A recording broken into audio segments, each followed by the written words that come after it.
아담 자손의 계보가 이러하니라. 하나님이 사람을 창조하실 때에 하나님의 형상대로 지으시되 남자와 여자를 창조하셨고, 그들이 창조되던 날에 하나님이 그들에게 복을 주시고 그들의 이름을 사람이라 일컬으셨더라. 아담이 130세에 자기 모양 곧 자기 형상과 같은 아들을 낳아 이름을 셋이라 하였고, 아담이 셋을 낳은 후 800년을 지내며 자녀를 낳았으며 그가 930세를 향유하고 죽었더라. 셋은 105세에 에노스를 낳았고, 에노스를 낳은 후 807년을 지내며 자녀를 낳았으며 그가 912세를 향수하고 죽었더라. 에노스는 90세에 게난을 낳았고, 게난을 낳은 후 815년을 지나며 자녀를 낳았으며 그가 905세를 향수하고 죽었더라. 게난은 70세에 마할랄레를 낳았고, 마할랄레를 낳은 후 840년을 지내며 자녀를 낳았으며 그가 910세를 향수하고 죽었더라. 마할랄렐은 65세에 야렛을 낳았고, 야렛을 낳은 후 830년을 지내며 자녀를 낳았으며 그가 895세를 향수하고 죽었더라. 야렛은 162세에 에녹을 낳았고, 에녹을 낳은 후 800년을 지내며 자녀를 낳았으며 그가 962세를 향수하고 죽었더라. 에녹은 65세에 무드셀레를 낳았고, 무드셀레를 낳은 후 300년을 하나님과 동행하며 자녀를 낳았으며 그가 365세를 향수하였더라. 에녹이 하나님과 동행하더니 하나님이 그를 데려가심으로 세상에 있지 아니하였더라. 아멘. 조금 오늘 읽은 본문은 좀 재미가 없는 본문이죠. 계속 누가 낳았고 누가 낳았고 이런 이야기입니다. 우리가 읽은 본문은 이제 아담의 족보입니다.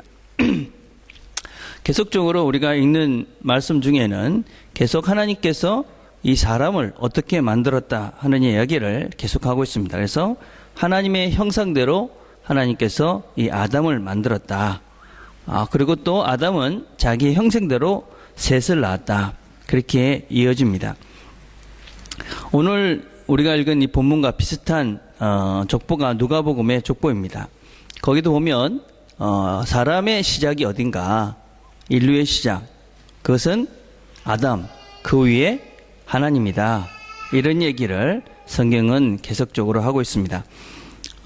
창세기를 시작하면서 창세기는 무슨 과학책이나 역사책이 아니라 하나님께서 우리에게 들려주시는 그런 하나님의 뜻을 알게 하는 책이다.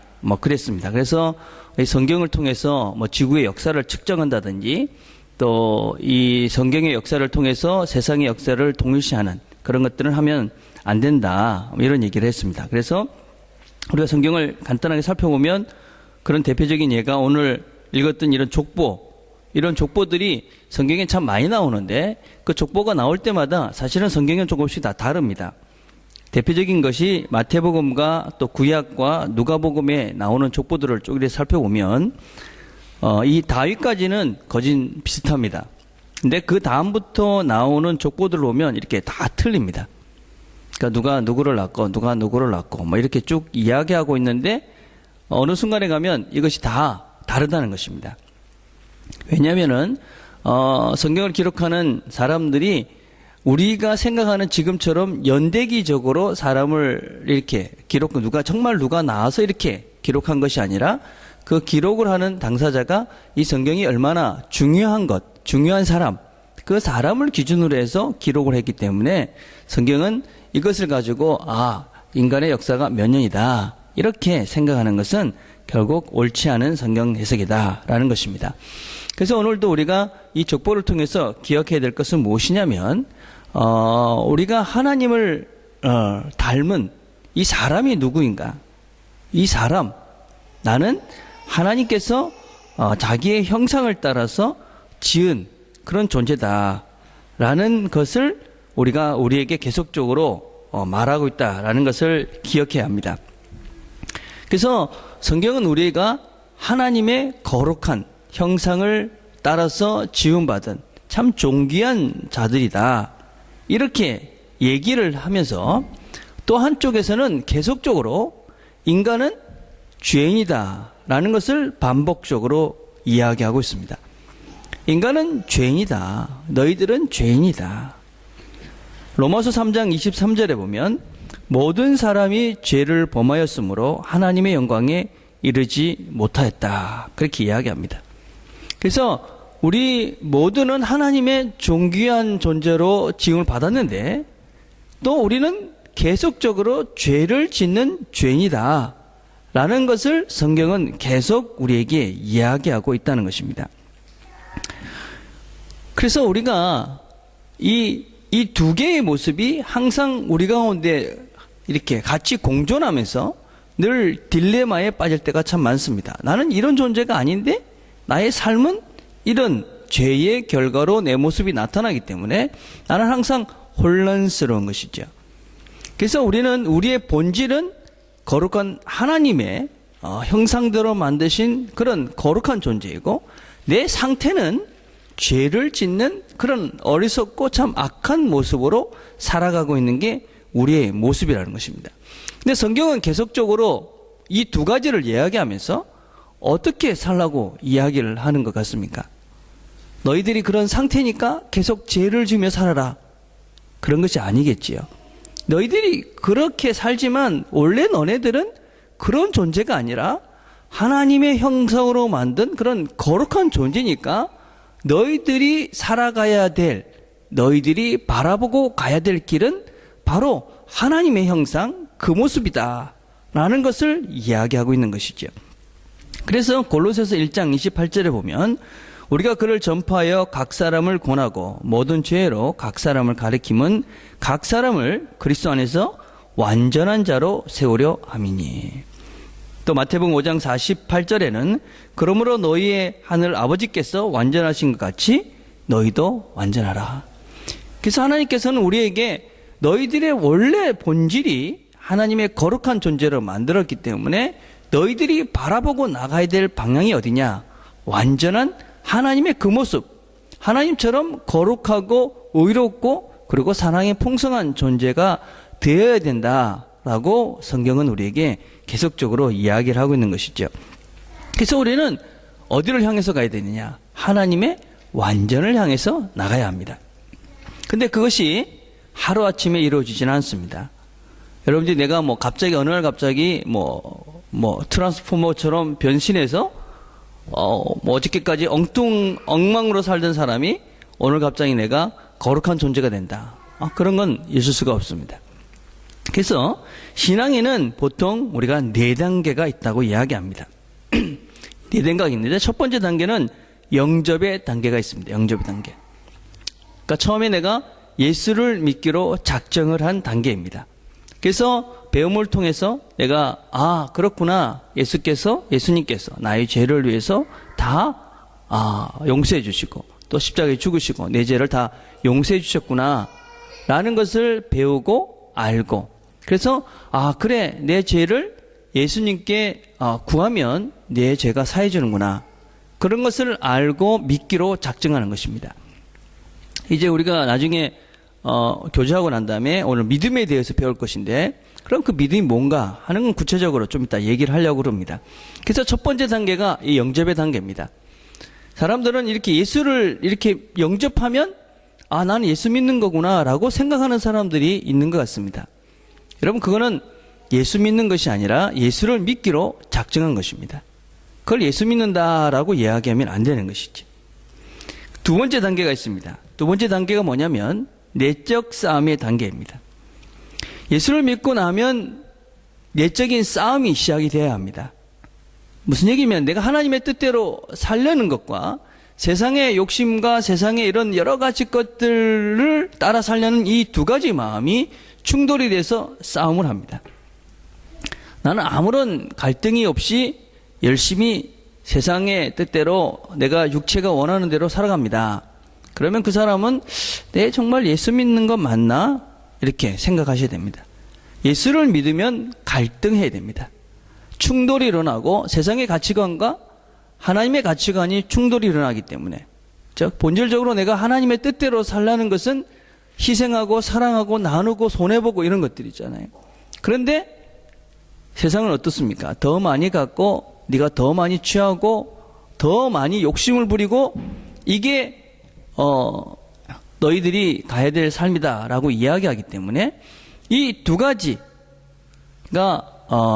내가 원하는 것과 하나님이 원하신 것 사이에서 계속적인 충돌과 또 갈등을 할 수밖에 없습니다.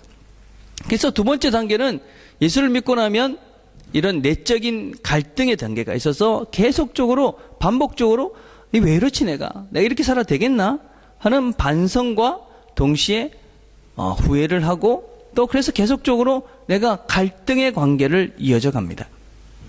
이게 두 번째 단계입니다. 제가 보기에는 많은 사람들이 이 단계에 머무르는 사람들이 참 많습니다. 갈등만 하다 끝나는 단계. 근데 그 다음 단계로 넘어가야 됩니다. 이 세 번째 단계가 있는데 세 번째 단계가 무엇이냐면 바로 외적으로 나타나는 단계입니다. 둘째가 내적 싸움의 단계라면 셋째는 이게 왜 이렇게 안 가노? 세 번째 단계는 외적으로 나타나는 외적 성화의 단계다 이렇게 이야기합니다.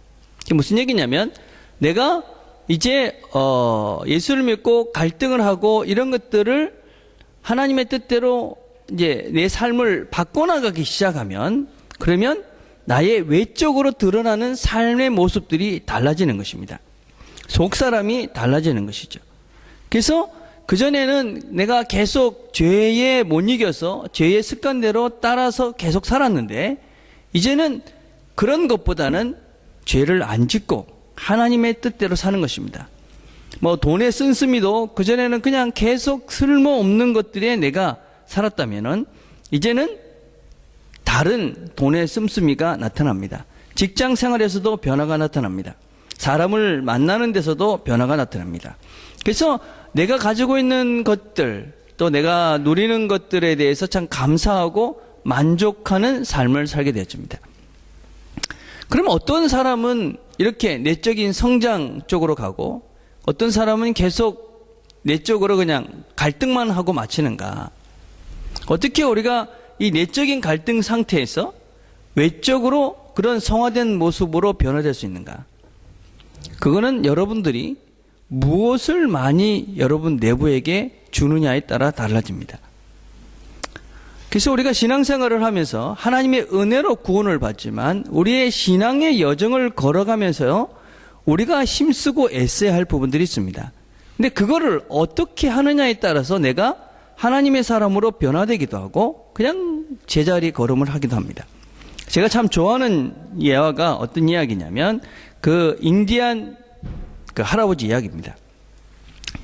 더 아는 사람 알겠지만 그 인디안 그 할아버지가 이제 아이가 있었는데 그 아기가 물어봅니다. 그 손자가 할아버지한테 할아버지 우리 마음속에 항상 싸움을 하는 두 마리 늑대가 있는데 우리 마음에는 그 둘이 싸우면 누가 이겨요? 이렇게 물어봤어요. 우리 마음속에 싸우고 있는 두 마리 늑대 검은 늑대가 있고 흰 늑대가 있는 거. 그 할아버지가 뭐라고 대답을 했냐면 너가 먹이를 많이 주는 놈이 이긴다. 너가 먹이를 많이 주는 놈. 무슨 말입니까? 우리 마음속에 있는 악한 그리고 내 욕심을 채우려는 그런 본성과 또 하나님의 선하신 뜻을 이루어가려는 그런 또 다른 나의 마음이 있습니다. 근데 내 마음속에 있는 이런 악한 마음, 욕심 많은 것들을 계속 부추기는 그런 먹이를 계속 준다면 시기하고 탐욕하고 오만하고 교만하고 또 내가 더 가지려는 그런 것들을 계속적으로 내 먹이로 나를 키워가면 나는 어쩔 수 없이 계속 갈등만 하고 그 악한 늑대에게 악한 그 존재에게 먹혀버리고 말고 결국은 나는 자라지 못하는 존재가 되는 것이죠. 그러나 우리 속에 있는 정말 좋은 늑대, 흰 늑대, 기쁨과 말씀과 기도와 사랑과 이런 진실과 이런 것들을 먹이면 우리는 성장하지요. 그래서 내적 갈등의 상태에서 외적 성화의 단계로 성숙해 갈 수가 있는 것이죠. 어떤 면에서는 갈등만 하고 있을 때는 기쁨도 없고 즐거움도 없고 사실 참 힘들기만 합니다. 내가 예수를 왜 믿지? 도대체 이렇게 믿을 이유가 뭔가? 그래서 참 답답합니다. 그러나 우리가 그 단계를 벗어나서 내 삶이 예수를 믿고 사니까 이렇게 달라지는구나 라는 것을 내가 경험하기 시작할 때, 그때부터 우리는 진실된, 진짜 제대로 된 신앙생활을 하는 것이다 라고 할 수가 있습니다. 그러나 이제 마지막 단계가 하나 더 있습니다. 그것이 무엇이냐면 헌신의 단계입니다. 헌신의 단계. 이 헌신의 단계는 나에게 주어진 상황 속에서, 현실 속에서 영혼을 구하고 또 영혼을 키우는 일을 하는 단계입니다. 영혼을 구하는 것. 그래서 우리의 삶을 통해서 정말 하나님께서 저 사람과 함께 하는구나 하는 것을 우리가 삶 속에서 보이고, 그것을 통해서 다른 사람들이 하나님께로 돌아오는 이 영혼을 구하는 그 일, 그리고 또 영혼을 키우는 그 일, 그 일을 하는 것이 우리 신앙의 마지막 단계입니다. 그래서 우리가 이 단계에 들어가면 우리의 것이 아니고, 그렇죠? 우리의 소유가 내 것이 아니고, 그래서 참 하나님 주시는 진정한 평안과 기쁨을 경험하게 되지요. 그래서 우리가 이 믿음의 단계에 이르면 신비의 단계, 신비한 기쁨과 신비한 행복을 경험하죠. 우리가 지난주에 말씀을 드렸던 네 번째 단계인 신비적 공동체적 단계에 이르는 것입니다. 그래서 우리가 가야 될 그 목표가 어디냐면 바로 이 자리인 것이지요. 내가 내 자신의 것들이 내 것이 아니고 내 것을 다 드려도 내가 다 만족하고 감사할 수 있는, 그래서 하나님이 주시는 신비로운 신비의 그 세계를 누려가는 단계, 이게 하나님이 원하시는 온전한 자리까지 이르는 것이죠. 그래서 우리는 신앙생활을 하면서 누구를 보고 할 필요는 없습니다, 여러분. 누가 이렇게 하니까, 누구는 저렇게 하니까, 여러분 그것 때문에 시험을 받을 필요도 없고, 또 그것 때문에 여러분이 열등감이나 교만해질 필요도 없습니다. 우리가 바라봐야 될 대상은 하나님이기 때문에 그 하나님을 바라보고 지속적으로 완전을 향해서 나가는 것이 바로 신앙생활입니다. 그래서 이 족보들은 계속적으로 우리에게 너희들이 시작이 어딘지, 너희들이 가야 될 곳이 어딘지, 그것을 반복적으로 보여주고 있는 것이 바로 족보인 것입니다. 자, 두 번째 족보 이야기는 우리의 인생이 어떤 것인가 하는 것을 보여줍니다. 여러분, 인생이 뭡니까, 여러분? 성경에 좀 지겹게 읽었죠. 오늘 계속 똑같이 반복되는 게 뭡니까? 누가 태어나고, 누가 낳고, 누가 또 죽고, 뭐 이것입니다. 그죠? 태어나고, 자녀를 낳고, 죽고. 그러니까 태어나서 결혼을 하고, 자녀를 낳고, 그럼 또 죽는 것. 이게 인생이죠. 그죠? 여러분, 자녀를 낳는다. 이게 참 신비로운 것입니다. 내가 내 자녀를 낳는다는 것은 뭐 DNA가 거짓 90몇 프로가 똑같다고 그러잖아요. 그죠? 아니, 참 대단한 거예요. 그죠? 예. 그래서 내가 자녀를 낳는다는 것은 또 다른 내가 시작을 하는 것이죠. 그죠? 그런데 인생을 살면서 태어나고 자녀를 낳고 어떤 사람은 죽고 어떤 사람은 돌아갑니다. 요한복음 11장 26절에 보면 살아서 나를 믿는 사람은 영원히 죽지 않을 것이다. 내가 이것을 믿느냐. 어떤 사람은 예수를 믿어도 안 죽는다 이렇게 이야기합니다. 그게 뭘까? 또 오늘 본문을 보니까 에녹이라는 사람은 하나님이 데리고 갔다 이야기합니다. 22절에서 24절을 보니까 에녹은 무두셀라를 낳은 뒤에 300년 동안 하나님과 동행하면서 아들, 딸을 낳았다. 에녹은 모두 365년을 살았다. 에녹은 하나님과 동행하다가 사라졌다. 하나님이 그를 데려가신 것이다. 제가 이렇게 보니까 인생을 살면서 그냥 죽는 사람이 있고 돌아가는 사람이 있습니다. 여러분 다 앞에 죽은 사람도 다 하나님께로 갔겠죠. 그죠? 다 하나님께 갔습니다. 그 다음은 우리가 어떻게 될지 모르지만 아마 그들의 삶에 대한 평가를 받을 것입니다. 근데 살면서 이 땅에 살았는데 죽음을 보지 않고 하나님께 간 사람이 있다는 것입니다. 그게 무슨 의미인지 정확하게 설명은 제가 할 수는 없을 것 같아요. 근데 이런 설명은 가능할 것 같아요. 인생을 살면서 죽는 사람 있고 돌아가는 사람이 있어요. 똑같은 말 같지만 참 다른 것 같아요. 저희 외할머니가 계셨어요. 저희 외할머니는 아주 시골에서 정말 평생 착하게 사신 분이었어요. 그래서 처음에는 뭐 예수를 몰랐으니까 그냥 귀신을 잘 섬기시다가 예수를 누군지를 그렇게 듣고 난 다음에 예수님을 영접했어요. 그리고 예수님을 아주 또 잘 믿으시다가 그러다가 돌아가셨어요. 근데 돌아가시기 얼마 전에 이렇게 누워 계시는데 할머니가 이런 말씀을 하셨어요. 천사들이 나를 데리러 올 거야. 천사들이 나를 데리러 올 거야. 그리고 이틀 지나고 돌아가셨어요. 아주 편안하게 그 죽음을 임종을 보신 분들은 아, 할머니는 돌아가셨구나. 진짜로. 죽은 게 아니라 자기 자리로 돌아가셨구나. 아주 편안하게 하나님께 돌아가셨죠. 죽는 사람들이 있습니다. 여러분, 제가 이렇게 한 번씩 의사 되는 친구들하고 이렇게 얘기를 하다 보면 그 죽음의 순간에 비참하게 정말 죽는 사람이 있대요. 이제는 어떻게 할 수도 없는데 살려달라고 그냥 소리를 지르고 더 어떻게든지 나를 이 생명을 조금이라도 더 연장시켜달라고 애걸복고 하면서 죽는 사람이 있대요. 그런데 그런 사람들의 모습을 보면 비참하대, 비참해. 비참하고 처참하고. 그리고 인생이 정말, 참, 저렇게 인생은 안 마치고 싶구나 하는 생각이 들 정도로 아주 처참하게 간다고 그래요. 이런 사람은 죽는 것이지요. 죽는 것. 하나님과 동행한 사람들은 돌아갑니다. 하나님과 함께 하면서 내가 하나님께로 다시 돌아가는 거구나 라는 확신을 가지고 이 땅을 삽니다. 근데 하나님과 함께 하지 않았던 사람들은 이게 무서운 것입니다. 그렇죠? 두려운 것이지요. 비참해지는 것이지요. 오늘 본문을 보면 이 에녹은 하나님과 동행했다. 그런 말을 2번이나 하고 있습니다. 그리고 에녹은 365년간 하나님과 동행하면서 살았다. 그렇게 기록하고 있습니다. 참 의미가 있는 숫자지 않습니까? 365년.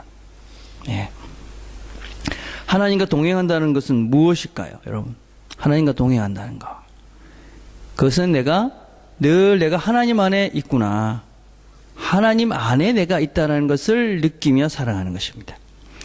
하나님께서는 내 안에 계시고 나는 하나님 안에 있다 하는 것이 요한복음의 기록입니다.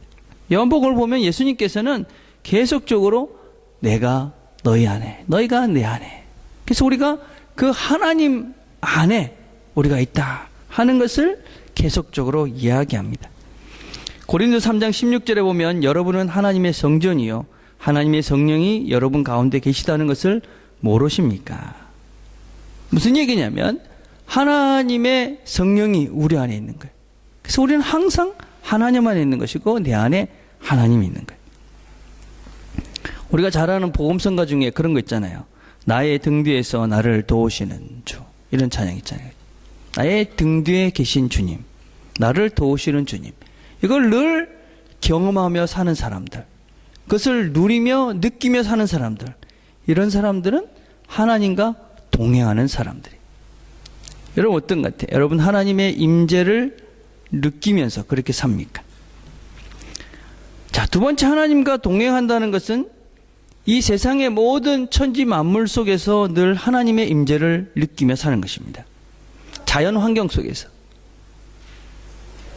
저희 집에서 한 번씩 이렇게 아침에 문을 이렇게 탁 열면 정말 세상이 이렇게 뽀얗게 돼서 아무것도 안 보일 때가 있습니다. 그리고 이제 시간이 조금씩 지나면 그것이 조금씩 보이다가 햇빛이 나면 세상이 이렇게 보입니다. 저는 그런 거 볼 때마다 참 세상이 신비롭구나. 하나님이 세상을 만드실 때 이렇게 처음부터 시작됐겠구나. 그런 생각들을 합니다. 하나님이 세상을 만드신 것들이 순간순간 느껴지지요. 여러분은 어떻습니까? 여러분은 세상에 만들어진 이 자연의 모든 것들을 보면서 아, 그렇구나. 하나님이 세상을 만드셨구나. 그런 걸 느끼십니까? 여러분, 하나님의 신비를 자연 속에서 보면서 누리는 사람. 이 사람이 하나님과 동행하는 사람입니다. 여러분, 특별히 무지개는 하나님이 함께한다는 언약의 표시지. 여러분, 무지개를 보면서 무슨 생각합니까? 비가 왔다 개였구나. 예, 맞는 말이지만 그 속에 하나님의 언약을 기억하는 사람이 신앙인이지요. 창세기 9장 13절 이렇게 말합니다. 내가 무지개를 구름 속에 둘 터이니 이것이 나와 땅 사이에 세우는 언약의 표가 될 것이다. 아이고, 그건 무슨 하나님 어쩜 그게 무슨 소리입니까? 그거는 과학적으로 뭐 빛이 굴절이 돼가지고 빛방울에 그게 7가지 색깔들이 뭐 스펙트럼이 그래 돼서 된 것입니다. 예, 맞는 소리지만 그런 원리를 만드신 하나님이 그 가운데 그런 약속들을 보여주신다는 것이죠. 그래서 여러분, 자연 속에서 하나님을 누리며 사는 사람, 이런 사람이 하나님과 동행하는 거예요. 자, 그래서 여러분들이 이렇게 지나다니면서도 그냥 무심히 지나가지 말길 바라요. 저는 운동을 하러 가면 이제 골프장을 가서 이렇게 보면 참 재밌어요. 어떤 재미가 있냐면 참 골프장이 참 예쁘더라고요. 그런데 똑같이 이렇게 걷는데 어떤 사람은 그 골프장에 있는 꽃이나 나무나 또 물가에 있는 이런 것들을 전혀 몰라요. 그래서 제가 가서 야, 여기 꽃이 있다. 이 호수에는 무슨 꽃이 있네? 이렇게 얘기하면 자기는 몇 번도 왔는데 한 번도 그걸 생각해 본 적이 없대요. 참 불쌍한 거예요. 그렇죠? 여러분 인생도 마찬가지예요. 여러분의 걸음걸음을 걸으면서 주변의 생각을 보면서 상황들을 보면서 이런 것들을 보면서 아, 여기 뭐가 있구나. 여기는 뭐가 있구나. 이게 인생이죠. 그죠? 여러분, 제가 이번 주에 그 아침 큐티를 하면서 읽어드린 시가 하나 있죠. 우리가 걸어가면서 너무 빨리 지나가 버려서, 그죠? 주변의 것들을 보지 못하고 지나가지 않도록 우리의 느린 넉넉한 마음을 주십시오. 그런 기도를 소개했어요. 너무 빨리 지나가다 보니까 왜 사는지도 모르고 여기에서 무슨 일이 나는지도 모르고 여러분 그렇게 살지 말기 바랍니다. 그러면 하나님과 동행하면서 살 수 없는 것이죠. 그래서 여러분들이 걸음을 걸으며 자연 속에 있는 하나님을 누리며 사는 것. 이게 하나님과 동행하는 것이지. 세 번째는 하나님과 동행한다는 것은 하나님께 모든 것을 믿고 내맡기고 사는 삶입니다. 여러분, 항상 우리 신앙인들이 생각해야 될 가장 큰 기본은 무엇이냐면 하나님은 나보다 나를 더 사랑하신다는 거예요. 그리고 하나님은 계속적으로 나를 위해서 일하신다는 거예요. 요한복음 5장 17절에 무슨 말씀하면 아버지께서 언제나 일하고 계시니 나도 일한다. 하나님은 계속 일합니다. 무슨 일을 하실까요? 예, 우리를 위해서 일하시는 것이죠. 우리를 위해서. 우리를 사랑하시기 때문에 여러분 부모님들이 왜 일합니까? 예, 자녀들을 위해서 하는 것이죠. 잠언 16장 1절과 3절 이렇게 말씀합니다. 계획은 사람이 세우지만 결정은 주님께서 하신다. 내가 하는 일을 주님께 맡기면 계획하는 일이 이루어질 것이다. 신앙인이라는 것은 하나님이 나에게 가장 좋은 것, 가장 우리에게 필요한 것, 그것을 주신다는 것을 믿고 살아가는 것이 신앙이죠. 계획을 세울 수 있습니다. 그렇지만 하나님이 결정하실 것이기 때문에 그걸 맡기고 또 사는 것이죠. 그래서 내가 원하는 것이 안 된다 할지라도 하나님은 더 좋은 걸 나한테 주실 거야. 그런 믿음으로 오늘도 그냥 꿋꿋하게 내 길을 걸어가고 하나님을 믿고 사는 것. 이게 신앙인이죠. 그래서 어떤 일이 있어도 신앙인들에게는 사실 낙심하고 낭망해서는 안 되는 것이지. 물론 종종 우리는 신앙생활을 하면서 실망스러울 때를 만납니다. 실망스럽죠. 언제든지 만족스럽지 못하잖아요. 그럴 때 내가 신앙인인가 아닌가를 분명하게 볼 수 있는 것은 그 실망스러운 상황 가운데서도 그래, 하나님이 더 좋은 걸 주실 거야.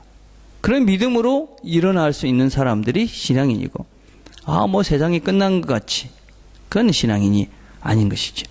하나님과 동행하는 사람들은 결코 내가 실망스러운 상황을 만났다고 해서 그것 때문에 좌절하거나 그것 때문에 넘어지진 않는 것입니다. 그래서 우리가 하나님과 동행하는 사람은 내 속에 하나님이 늘 있다는 것들을 확신하고 살면서 걸어가면서 늘 자연 속에서 하나님이 나와 함께하는 것들을 누리면서 그리고 우리가 순간순간마다 생기는 일마다 하나님께 맡기고 그래 하나님께서 나를 사랑하시니 더 좋은 것 주실 거야. 그런 믿음으로 살아가는 사람들. 이런 사람들이 신앙인이고 하나님과 동행하는 사람들이고 이런 사람들은 결국은 돌아가지요. 죽는 것이 아니라 하나님께 내가 돌아가는구나. 그런 확신을 가지고 이 땅을 살아갈 수 있는 것이죠. 여러분, 인생은 우리가 나그네라 이렇게 이야기합니다. 아직까지 여러분 젊은 분들은 그죠? 나그네 100년 사는 나그네가 어디 있어 이렇게 생각할지 모르지만 참 이 나그네라는 삶이 참 재밌는 삶이에요. 저는 많은 데서 살아봤잖아요. 여러 곳에서. 살면 참 재밌어요. 새로운 것들. 근데 여기서 저쪽으로 가면 이쪽에서 막 필요하던 것이 저쪽에 가면 필요하지 않은 것들이 너무너무 많아요. 참 쓸데없는 것 참 많이 갖고 살았구나. 그런 반성을 해요. 여러분들이 이 땅을 살면서 지금 걸어가는 길 속에 정말 중요한 것이 무엇인지를 생각하면서 걸어가셔야 돼요. 그리고 어떻게 하면 이 나그네 길을 행복하게 갈 수 있겠습니까? 이 길을 걸어가는 이 인생길을 어떻게 행복하게 갈 수 있느냐? 영국에서 한 신문에서 광고를 했대요. 런던에서 파리까지 가는 가장 좋은 길이 무엇일까?